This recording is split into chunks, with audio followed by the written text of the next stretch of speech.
Добрый день, это студия Тутбай ТВ, и сегодня у нас не просто гость, а гость, который, наверное, не нуждается в массовом представлении, аудитория его знает, и это экс-президент Кыргызстана Курманбек Бакиев. Добрый день, Курманбек. Добрый день. Это ваше первое интервью за 5 лет, не считая презентации книги, которая прошла недавно. И 5,5 лет вы не общались с прессой. Какие события за это время произошли в вашей жизни, которые вы можете выделить как наиважнейшие? Да, вы правы, Алена. Давно не общался. Недавно презентовал книгу. Тут был случай пообщаться с вашими коллегами. Вообще, я бы, наверное, свою жизнь разделил на 2 периода. То есть, до 2010 года, апреля 2010 года, когда был совершен вооруженный госпереворот, и после. Ну, наверное, очень важное событие – это сам госпереворот, который произошел в Кыргызстане, вооруженный государственный переворот, который изменил жизнь не только мою, моих близких, но и всего Кыргызстана на сегодняшний день. А за это время, в личном плане, я бы отметил, что у меня родилось 2 внука. Один внук родился в Белоруссии, другой внук родился в Лондоне. Вот это такие приятные события для меня и для моей семьи. Вы во время пресс-конференции недавней сказали о том, что государственный переворот стал для вас неожиданностью.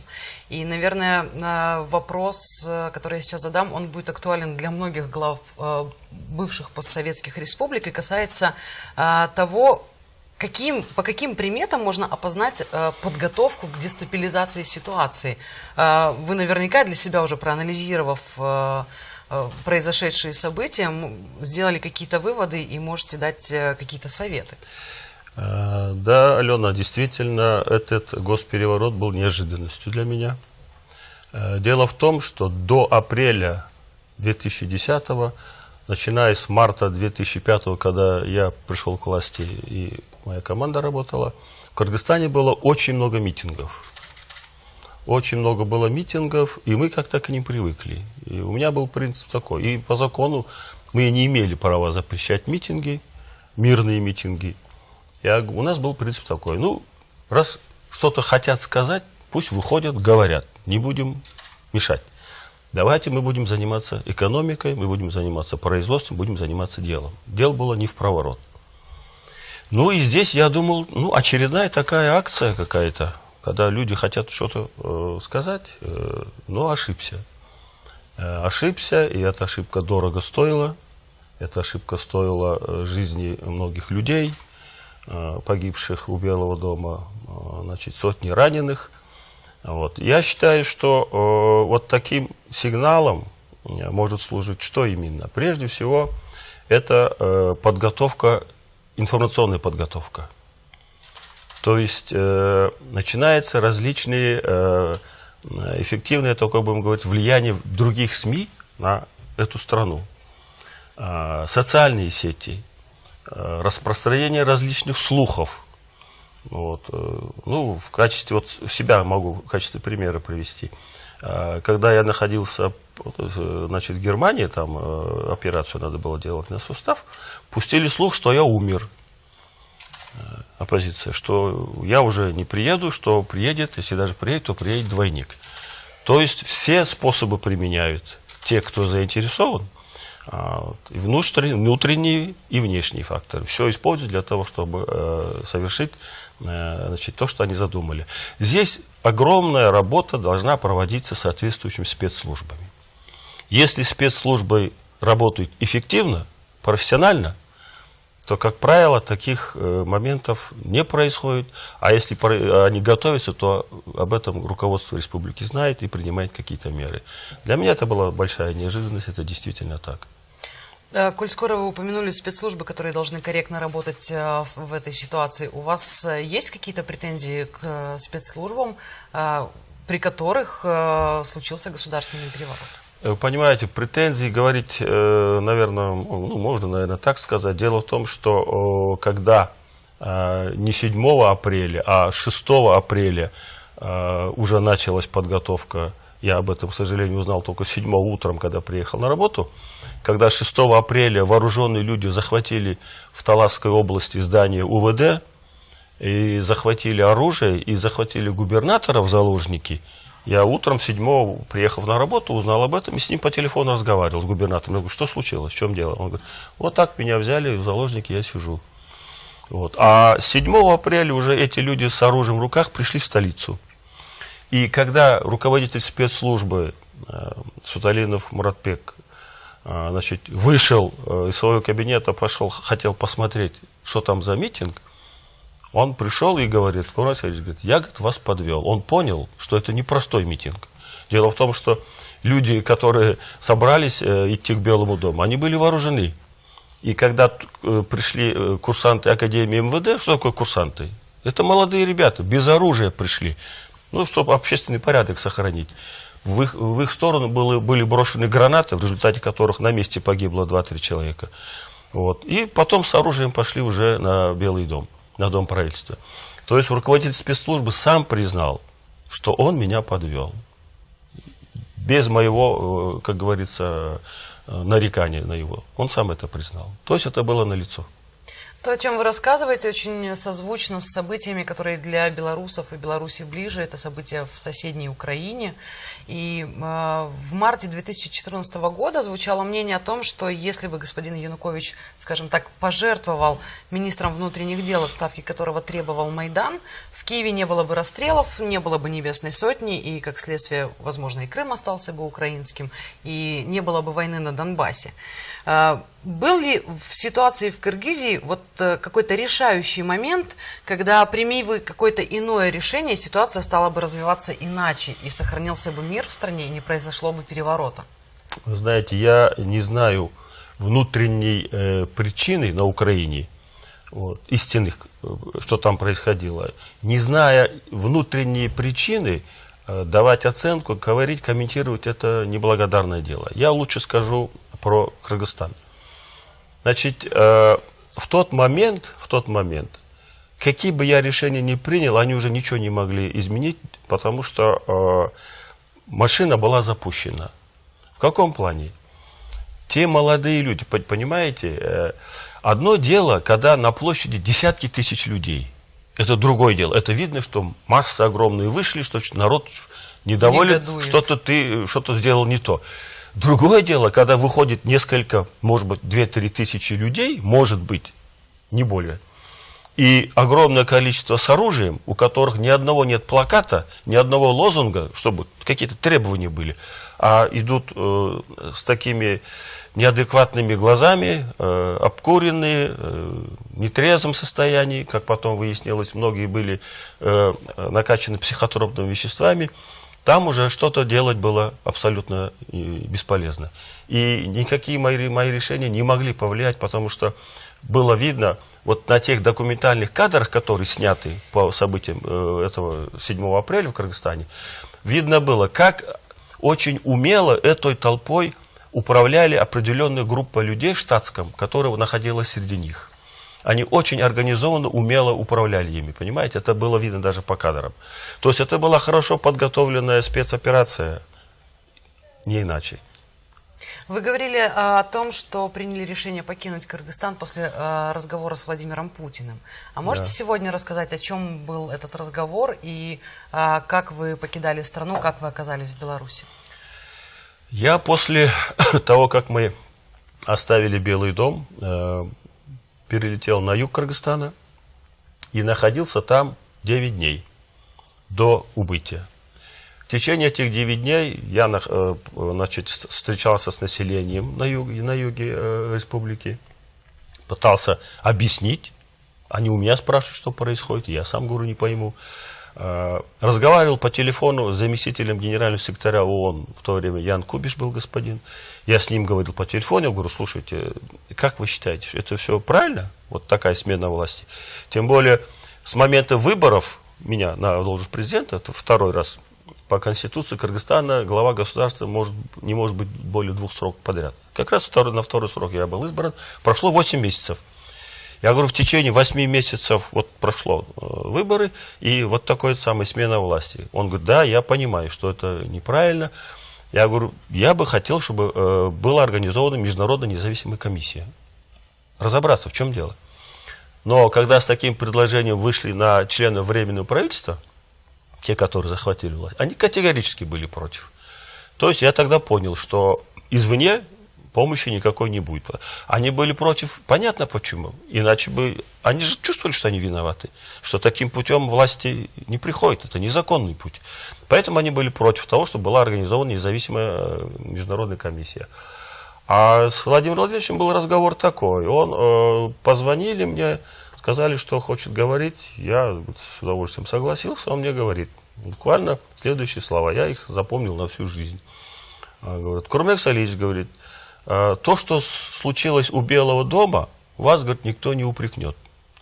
Но если развяжется региональный конфликт, север Кыргызстана и юг Кыргызстана, то все повесят на вас. Я рекомендую, говорит, вам покинуть страну. Вот его слова. Я говорю, хорошо, я подумаю. Вот. И начал действительно думать, а что оставалось делать? Там уже пустили слух, что я на юге собираю армию. Вот. Чуть ли не 5000 вооруженных человек, и собираюсь идти на столицу, снова захватывать власть. Провокацию могли сделать дважды два. От моего имени еще в столице пострелять, несколько десятков, сказать, мы выполняем приказ Бакиева, или еще что-то в этом духе. И тогда бы развязался действительно региональный конфликт между севером республики и югом. Чтобы этого не допустить, я покинул страну и после разговора с Александром Григорьевичем. Вот. У нас с ним тоже состоялся телефонный разговор. Вот. Я не ожидал, откровенно говоря. Вот. Для меня было неожиданностью, когда он позвонил и сказал, Куроме, говорит, как ты смотришь, если я тебя приглашу в Беларусь? Ну, это мне было бы гораздо приемлемее, чем ехать в любую другую страну. Там, европейскую куда-то, ну, проблемы с языком, во-первых. Во-вторых, я Беларусь знал, я приезжал сюда в качестве премьер-министра, в качестве президента приезжал. Вот. Ну и потом я принял это предложение, и уже при помощи президента Республики Казахстан, Нурсултана Абишевича, был прислан самолет со мной на юг со спецназом, который обеспечил мою доставку в Беларусь. Я таким образом оказался здесь. За эти 5,5 лет, что вы живете в Беларуси, многих удалось удивить вашим белорусским гражданством? В каких странах вы бывали и как на это реагируют? Вы знаете, Алена, у меня, во-первых, не было такой необходимости много ездить. Я вообще и раньше-то не любил много ездить, без причин.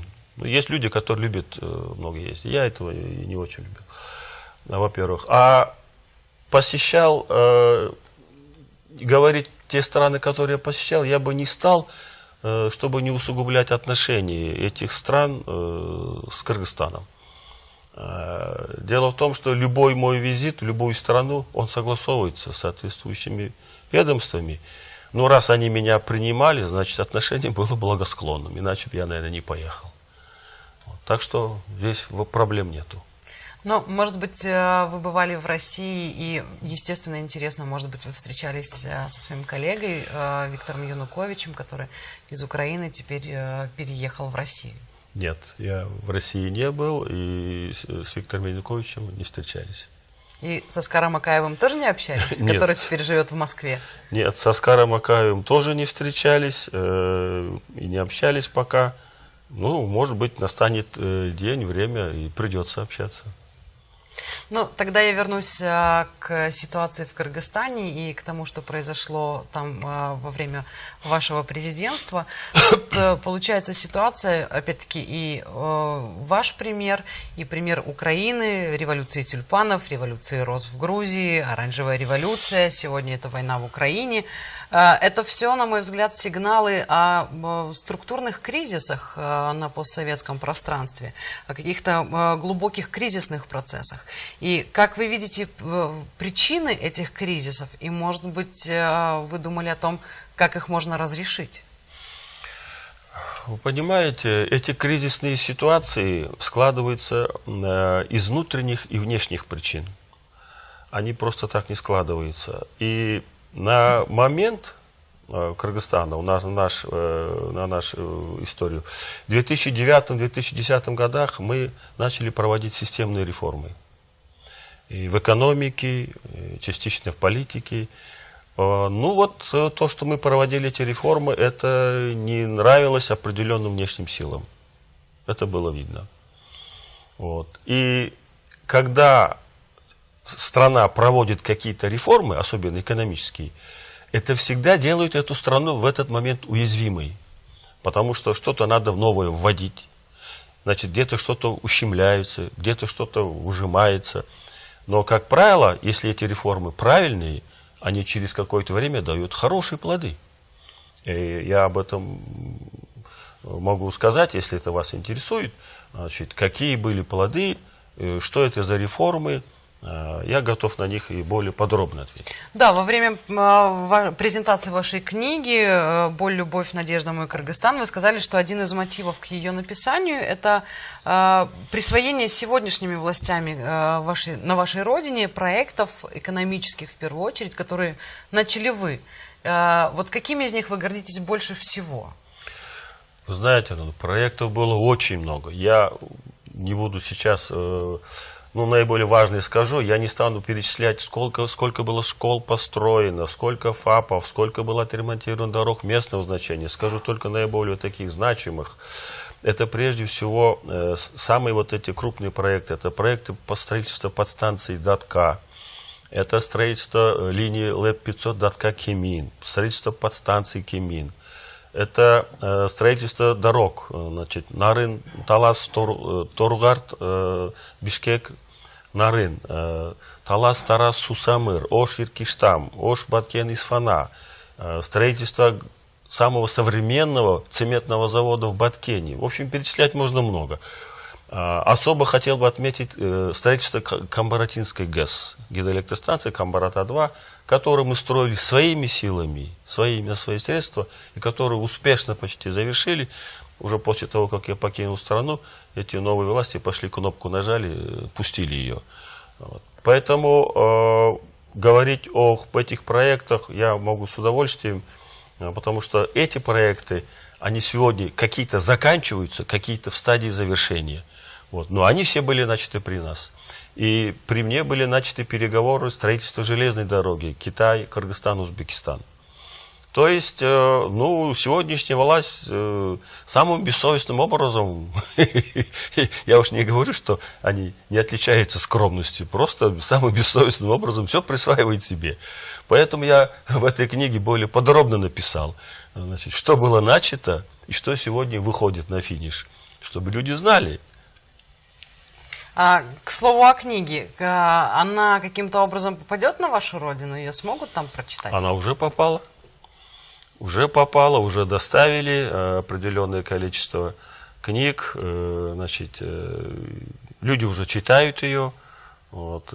Я думаю, что люди разбираются. Во-первых, они чувствуют сегодня. Вот сегодня простые люди Кыргызстана, они чувствуют, как говорится, на своей шкуре, как жилось им 5 лет назад и как живется им сегодня.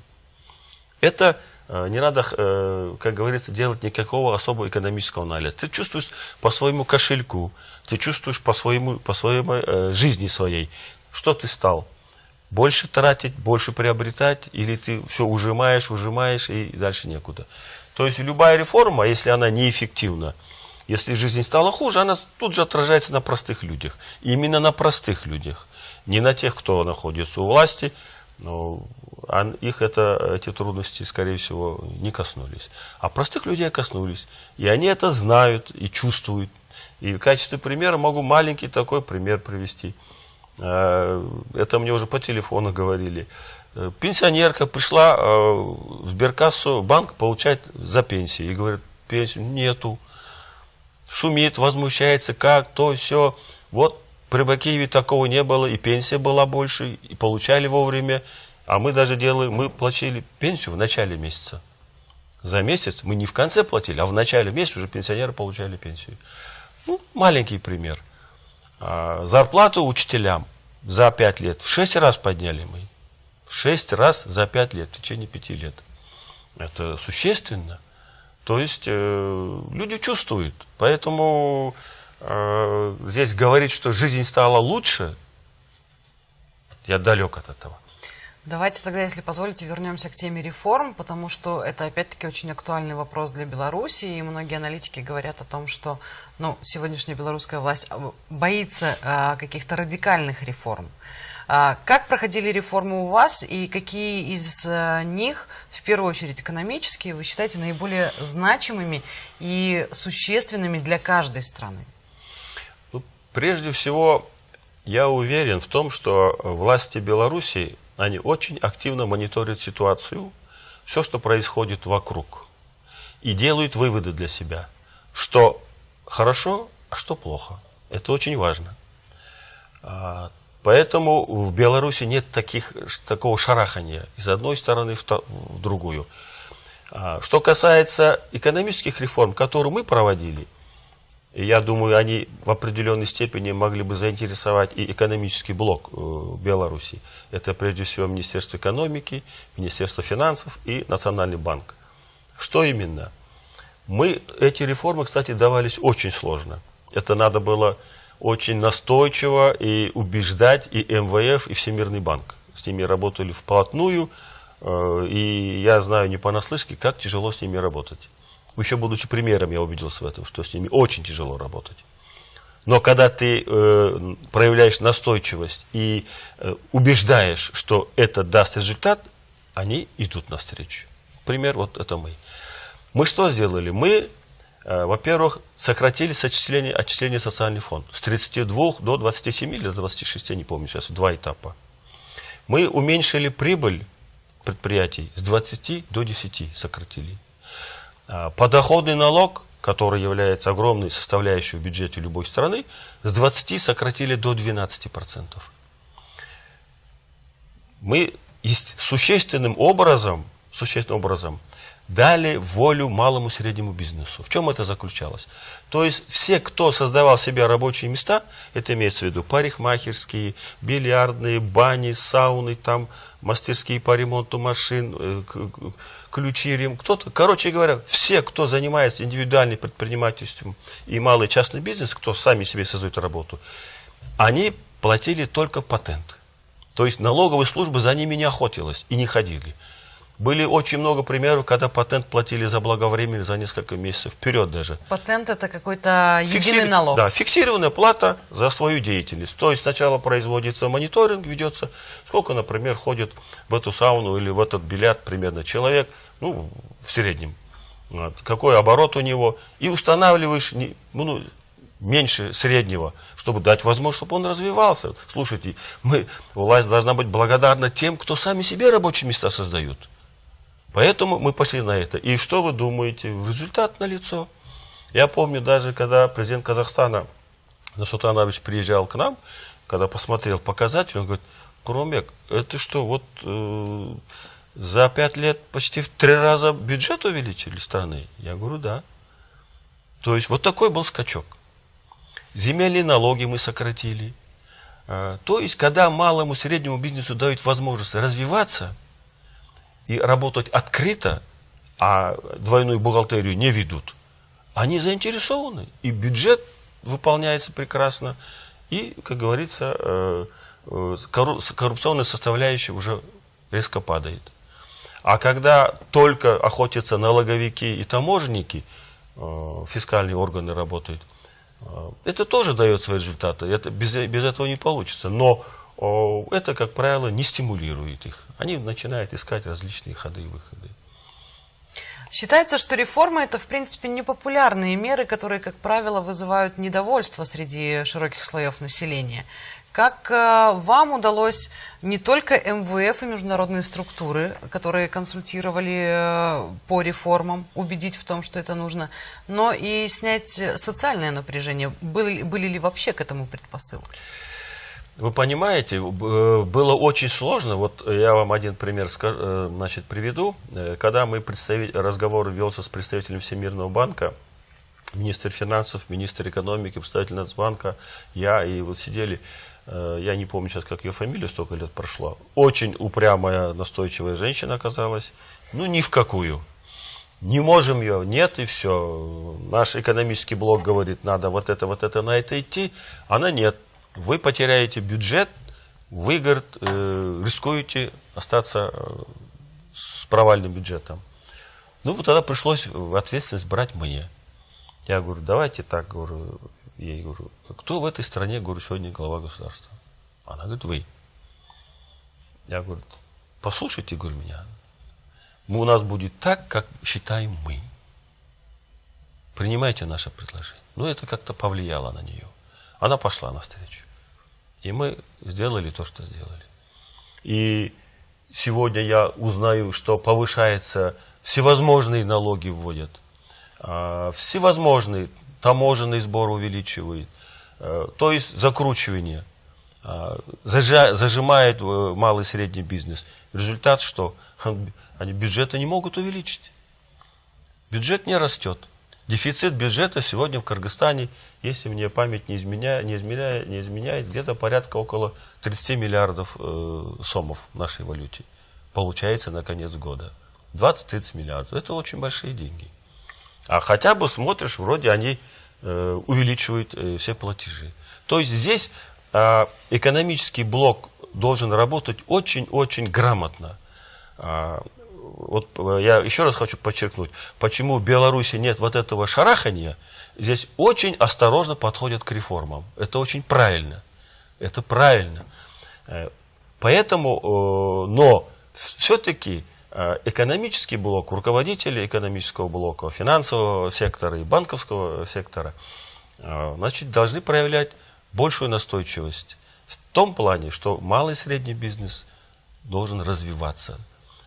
Вот возьмите, я не помню, по-моему, в Брюсселе несколько лет назад Брюссель было без правительства то ли 1,5 года, ну минимум год. Год-1,5 года не было правительства. Страна работала. Почему? Потому что отлаженный механизм. Потому что все отлажено. Потому что малый и средний бизнес, предприниматели, их не надо подгонять. Они работают так, как считают нужным. Эффективности у них больше. Другое дело, крупные госпредприятия, о том, что вот Александр Григорьевич говорил на своей инаугурации, что толкают там продать крупные госкомпании. Да, ну, я считаю, что здесь нельзя идти на поводу тех, кто готов продать. Другое дело, привлечь инвесторов в эти госкомпании, крупные государственные предприятия, привлечь инвесторов, чтобы обновить, модернизировать технику, технологию, чтобы они вошли туда с определенной долей своей капитала, чтобы потом успешно продавать. Это другой разговор. Но крупнейшие государственные компании, которые сегодня являются лицом экономики Беларуси, там, конечно, государственная доля должна преобладать. Вы говорите об огромном багаже реформаторском, об опыте, накопленном во время проведения реформ. Вы уже 5 лет живете в Беларуси и знаете специфику нашей страны. Более того, общаетесь и с руководством страны. Очень интересно, обращались ли к вам за консультациями? Вот вы говорите о белорусской стабильности, о том, что здесь все анализируют. К вам за консультациями обращались? Как правило, я общаюсь с другим кругом людей. Я не общаюсь практически с чиновниками здесь. Значит, общаюсь с людьми среднего звена, с людьми, которые где-то занимаются, может быть, предпринимательством, бизнесом. Чисто таких отношений такие, неформальные отношения. Общий разговор бывает, как говорится, чтобы что-то говорить, советовать, я этим делом не занимался, потому что в Беларуси достаточно, я говорю, своих специалистов, кадров, которые должны принимать решения.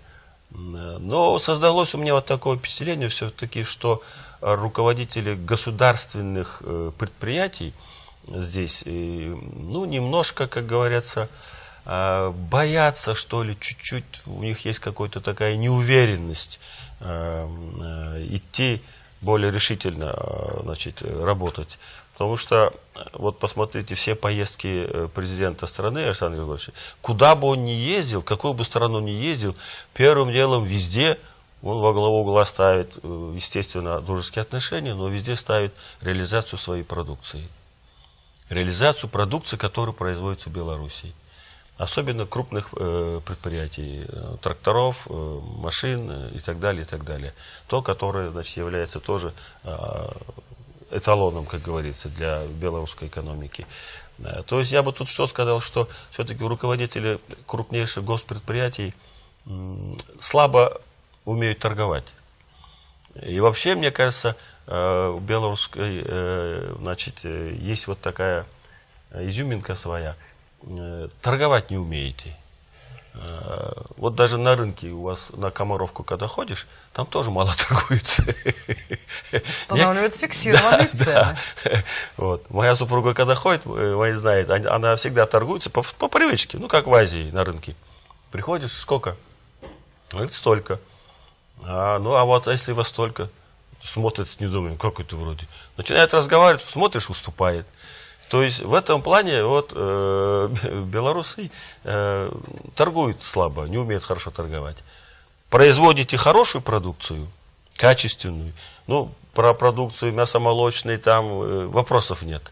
Это, по-моему, вне конкурса. На пространстве СНГ, значит, производство мясных, колбасных, молочных продукций Беларуси, это вне конкурса. А что касается другой техники там и так далее, то есть надо учиться торговать. Азиатские рынки, там больше люди умеют торговать. Чему еще тогда следовало бы научиться белорусским предприятиям и белорусским чиновникам для того, чтобы достичь больших успехов? Я еще раз хочу сказать, что уметь торговать – это большое искусство. Вот маленький пример вам. Я работал губернатором в одной из областей в Кыргызстане. Была делегация в Китай. Я в составе, визит закончился, и с двумя военными зашли в магазин. Один галстуки покупать, другой еще что-то. Я просто зашел в салон, где продавались костюмы. Я не хотел покупать костюм. Просто зашел, гуляю. Тут же около меня появляется продавщица, китаянка. Я ее не понимаю, она меня не понимает. Показывает костюм. Мне неудобно стало. Специально подошла к костюму. Я померил. Рукав короткий. Они же маленькие там. Я говорю, видишь, короткий. Ушла. Я чуть-чуть в сторону отошел, она второй костюм несет.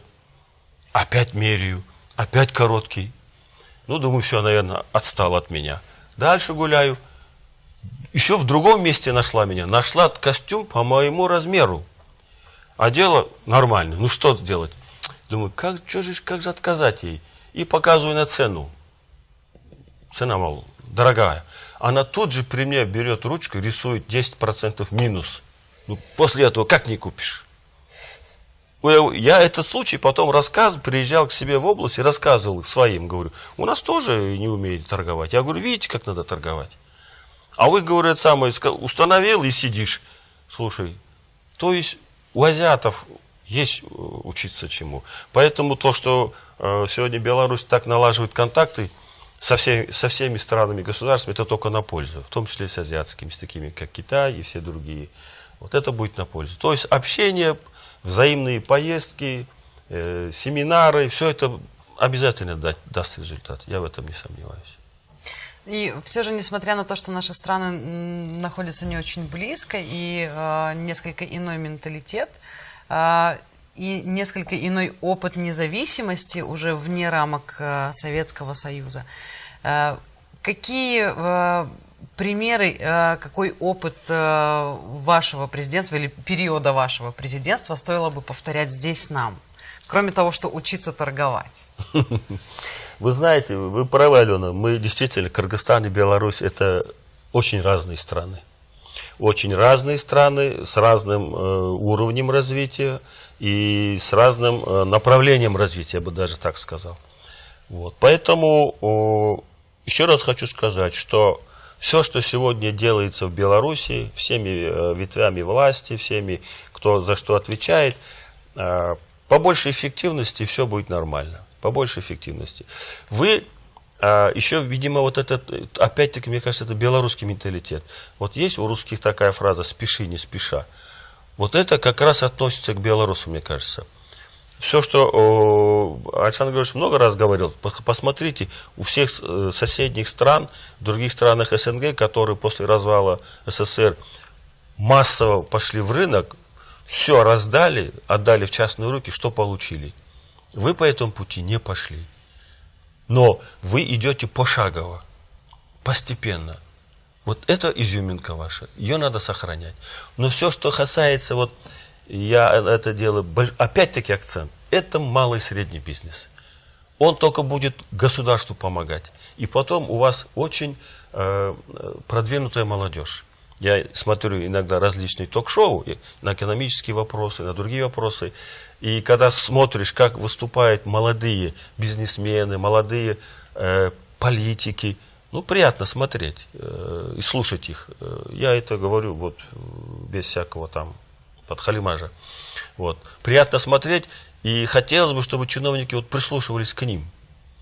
Понимаете? Когда между правительством и частным сектором есть тесная связь, то есть правительство слушает то, что говорит частный сектор, это только на пользу пойдет. Вы слушаете, может быть, вы не все принимаете, то, что вам советует, предлагает частный сектор, но прислушиваться, что они говорят, это, по-моему, золотое правило. И тогда будет еще более успешней, потому что все предпосылки для этого в Беларуси есть. Все есть. Вы сегодня второй раз повторили, что не так часто общаетесь с Александром Лукашенко или белорусскими чиновниками и рангом ниже. И все-таки во время общения с главой белорусского государства давали какие-то советы? Нет. Зачем? Во-первых, вы знаете, мы редко встречаемся. Я понимаю его работу не понаслышке. И когда ты встречаешься с человеком, которого считаешь своим другом, обременять его еще какими-то разговорами о политике, о том, не хочется. Мы больше говорим о семье, о детях, о внуках, где-то о природе, больше говорим о внутреннем состоянии, там, моем и так далее, об успехах детей и внуков. А на такие вещи мы практически не разговариваем. Я потому что знаю, насколько это утомляет главу государства. Еще какие-то короткие встречи и редкие встречи, обременять его, не хочется. Я считаю, друг не тот, который, вот некоторые считают, вот два друга. А что ты для меня сделал, а что я для тебя сделал? Это не дружба. Я считаю, дружба искренняя та между друзьями, когда ты его не просишь, и он тебя ничего не просит, но ты сам что-то сделаешь. А Александр Григорьевич все, что мог, он сделал для меня, для моих близких, поэтому я очень благодарен. И если мои знания именно в опыте управления, определенные знания, которые я накопил за многие годы работы, кого-то заинтересует какой-то круг в Беларуси, я готов с ними пообщаться, поделиться.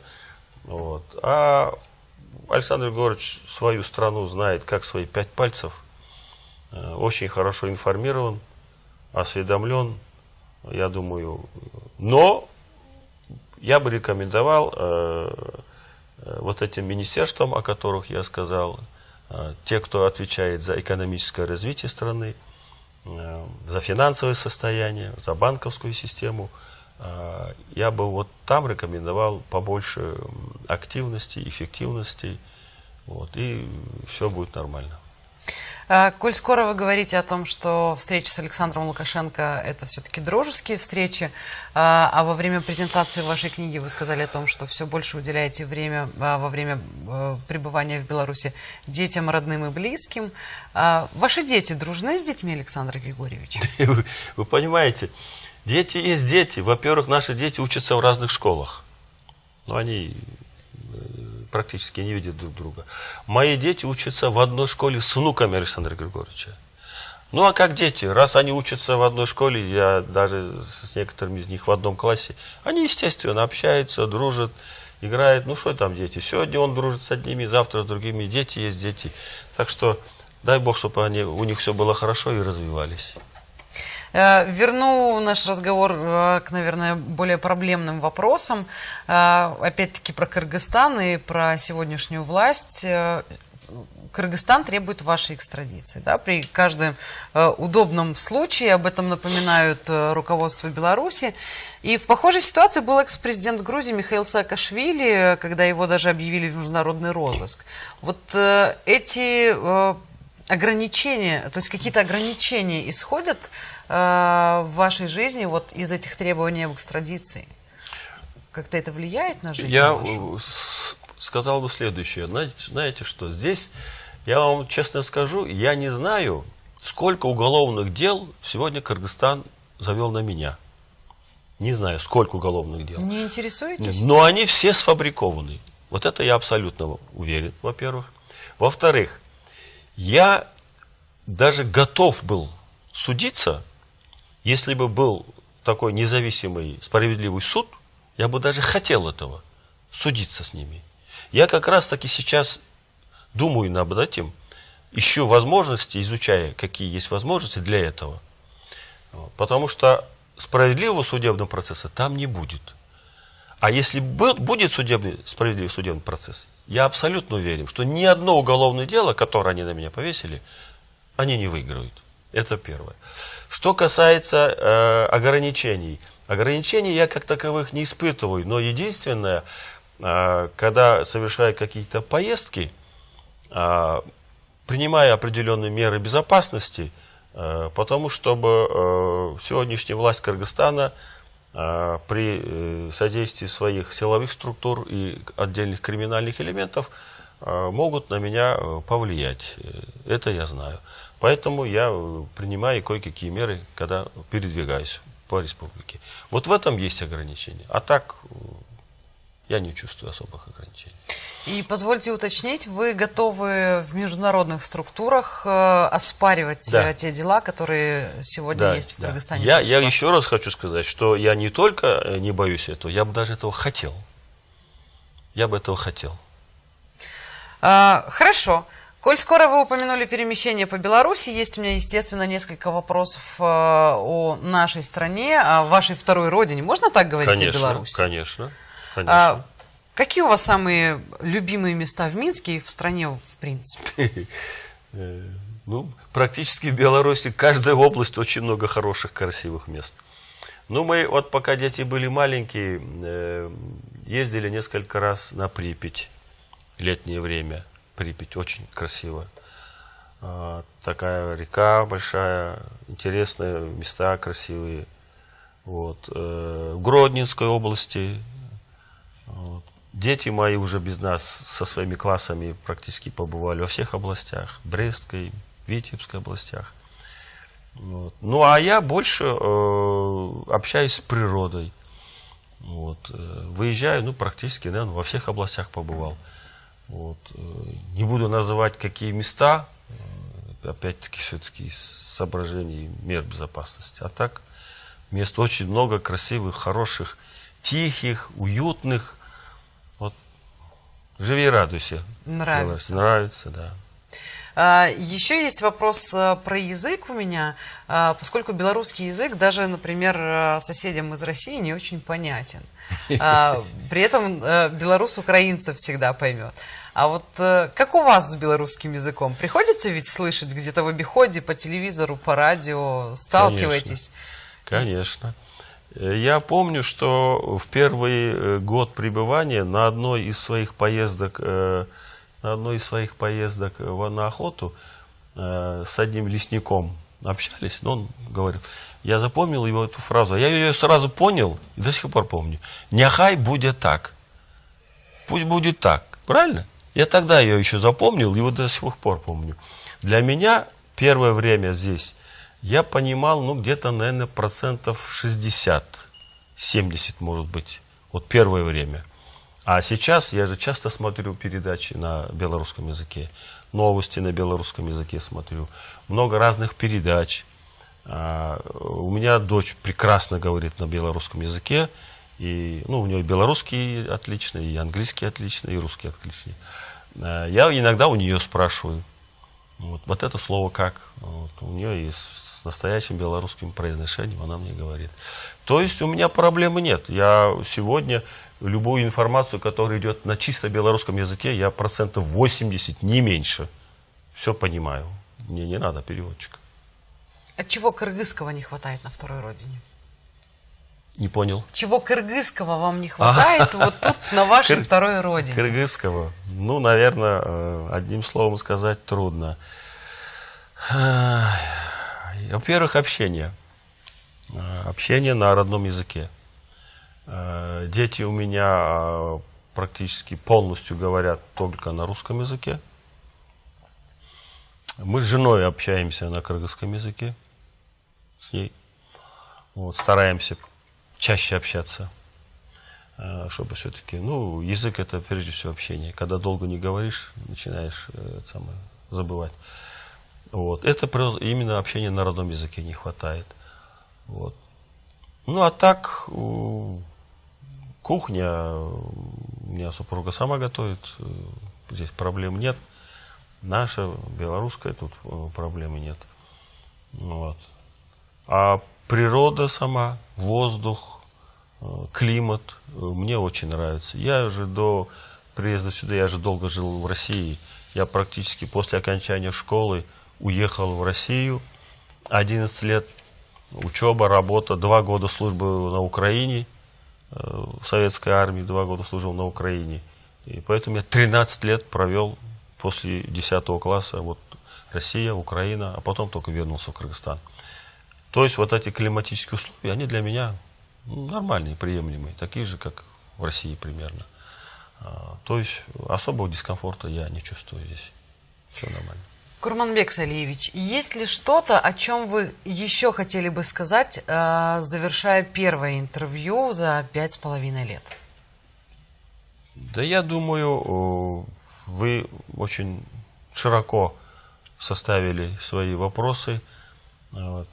Я на них, насколько я считаю себя в этих вопросах компетентным, ответил. А так, ну, будет возможность, пообщаемся еще, не все за один раз. Вот. А так, я искренне желаю, чтобы в Белоруссии, на моей второй родине, был прежде всего мир. Был мир, особенно на фоне тех событий, которые сейчас происходят во всем мире. Я думаю, и Беларусь это прекрасно понимает, что дороже мира ничего нет. Не будет мира, не будет ничего. Ни экономики, ни развития не будет, ничего не будет. Надо беречь, сохранять этот мир, ценить его. Вот. И работать, как говорится, добросовестно во благо своей страны. И все будет хорошо. Вот. Я искренне желаю этого всем нам, живущим здесь. Спасибо вам большое. Я благодарю вас за то, что вы нашли возможность прийти в нашу студию. И напоминаю, что гостем студии Тутбай ТВ сегодня был экс-президент Кыргызстана Курманбек Салиевич Бакиев. Еще раз благодарю и надеюсь, что будем встречаться. Спасибо. Я вам желаю тоже успехов, удачи и благополучия. Спасибо.